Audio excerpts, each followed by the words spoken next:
Welcome back, anybody.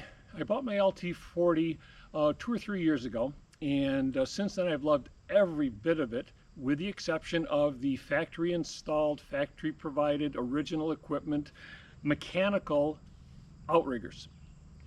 Since I didn't like them, and I learned to dislike, not dislike, that's not a fair thing, I used to hate them, and I learned that the first time I used them.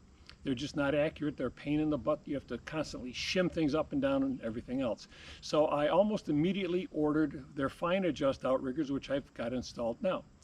The only problem I've had with them, and by the way, they do work beautifully, and if you ever order an LT35, I think 35, 40, 50, get the fine adjust outriggers if they are offered as an option. Well worth the money. Anyway, the one problem I've had is with this rear outrigger right here.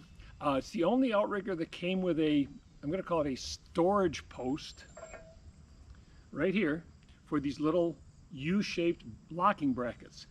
And the problem I've had with this thing is that it was installed at a weird angle, and one corner of the support always seems to catch on the outrigger itself, and whenever I would go all the way down I would bend it, and I can't tell you how many times this has been bent, but I would say at least a half a dozen times.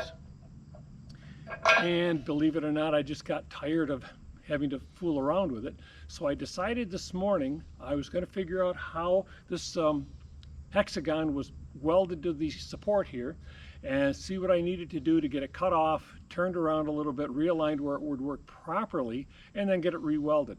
So here's the funny story. This is what I found. Okay, this is the bracket I was telling you about right here. Here's the hexagon. I think you can see it clearly enough. And here's the piece that goes on there.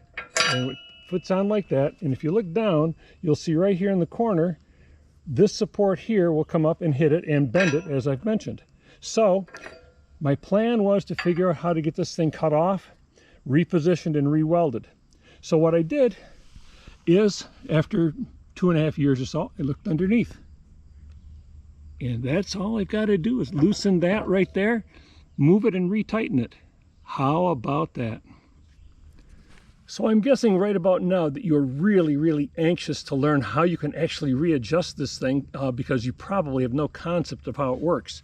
So all I do is I take a 9/16 wrench, and believe it or not, all I have to do is loosen that bolt, turn this thing just a skosh like that, put this thing back on top to make sure that it lines up, which is just about perfect. And then I retighten. Now, why couldn't I have thought of that 2.5 years ago? Anyway, I hope you enjoyed this short video, and I hope to see you on the next one and see what else I can get myself into trouble on.